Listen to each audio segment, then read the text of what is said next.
Hey, good morning to everybody. Happy Monday. It's Daryl here. It's 7 a.m. bright and early here in Connecticut on the East Coast. Man, I promised you a second video, and I wanted to make sure I got you a second video. But I talked about in the other video today, I talked about how I want to do 2 videos a day and how it was not going to change my regular video, and I had to keep that promise, even though it is just a week before Christmas, and I am overwhelmed today with the painting and the shopping I have to do. But I'm going to bring you another video. Okay, today's video.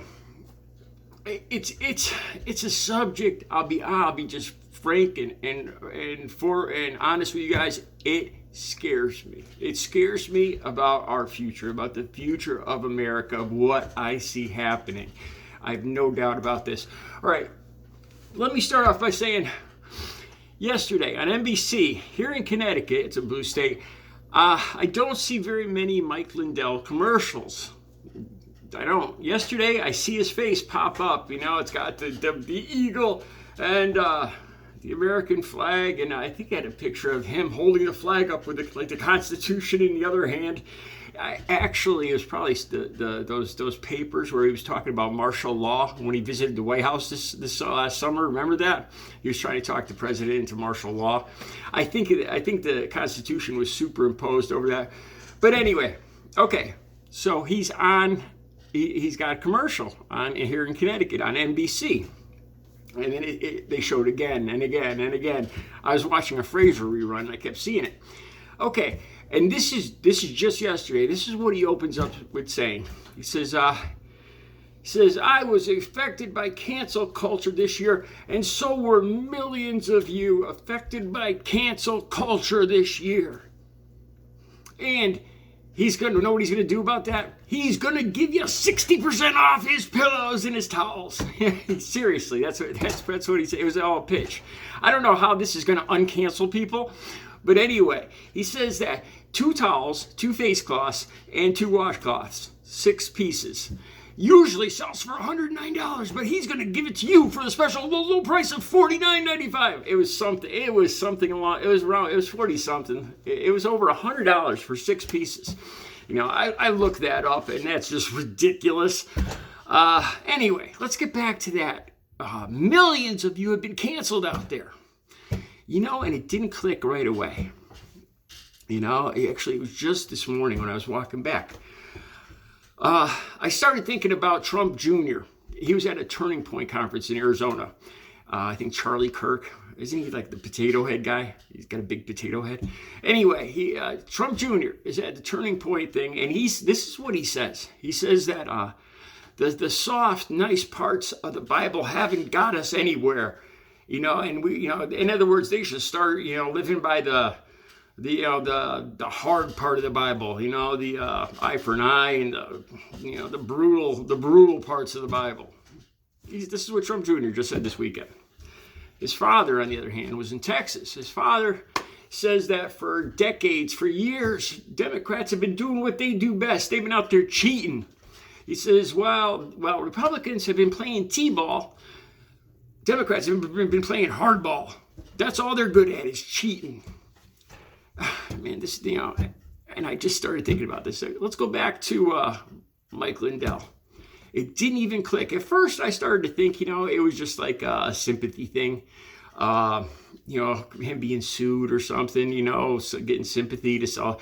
But then this morning, it clicked when I started thinking of all this together and what's going on and what we're headed for in 2024. And the seeming insecurity and impotency of male Trump supporters. All right, so millions of you have been canceled. All of a sudden this morning, you know what he was saying? That he's still saying that the election was stolen.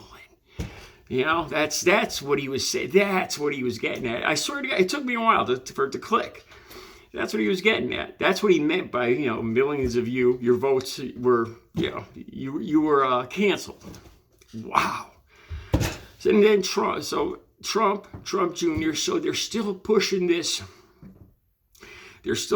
idea that, I think in general, Trump supporters, Republicans, they're family people. They're basically normal people. They know right from wrong. But what the Trump family in particular and the Trump support and people like Mike Lindell have been pushing lately is that they're being wronged, that these things are being stolen from them, that the very American that they love so much and everything is being stolen and manipulated and abused right in front of them, and they have to fight. That's his words right from back in January. And I started thinking about all this, and then started thinking about the student board last week. That one guy, I got to be careful with the words I use, but the violence associated with these guys, they're being told over and over again that they're being, these things are being taken away from them, and they have to fight. They have to get out there. And like Trump Jr., saying that, now they're even trying to get around the right and wrong thing, the more moral, biblical aspect of it by saying, we can't play by the nice parts, the turn the other cheek stuff anymore. We got to start, and they've even, I can't even mention the actual words they've used, and this terrifies me. I'm a Democrat. Think of the last 20, 30 years. You know damn well, Democrats vote just like Republicans. We use the same machines, the same methods, the same everything. Sometimes the Republicans win, sometimes Democrats win. But, this ongoing Trumpism thing where now all of a sudden Democrats are just out to destroy the country, and they're stealing, the very foundation of democracy. Right out from underneath us, so you have to fight for it, and this just terrifies me. And that's what happened back in January. These people were so amped up that they thought they were, somehow they were thinking they were doing the right thing, that they had to do this.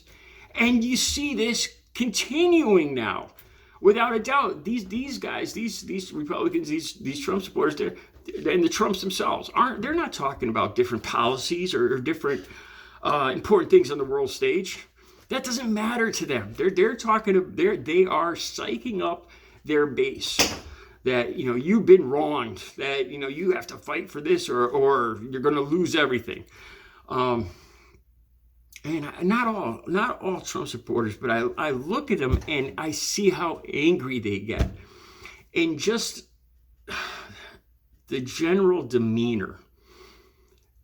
When I'm walking around these days, out and around town, and I hear a loud truck, this loud, I go to cross the street, and so instead of letting me cross, I hear them hit the gas, and I turn around, and I guarantee you, it's usually a black truck or a red truck with a guy about 50 something years old, 50, 60 years old, with a goatee, the red hat, the Trump sticker on the back. It's always these guys. And I can't help but think, why do some, specifically men, act like this? With this pseudo-aggression, because that's all it is to me, is fake aggression, pseudo-aggression. To me, it's somebody acting how somebody acts when they're scared, or they're insecure, or they're impotent. When you're secure that you can take care of business, that you can protect yourself, you can protect your family, you can protect your belongings. You're battle tested. You've got the ways, the means, and the will, right? You don't need to brag about it. You don't need to show it. You don't usually. You kind of do the reverse, because the best thing in the world is for your potential adversary to underestimate you. That's what you always want. You don't want to give anybody a clue as to what you're capable of. It puts them more on an even playing field. And then with these guys, you see them doing this all the time in spades, going out there, and just puffing up the chests and the trucks, the big trucks, and carrying who's got the biggest, baddest looking AR.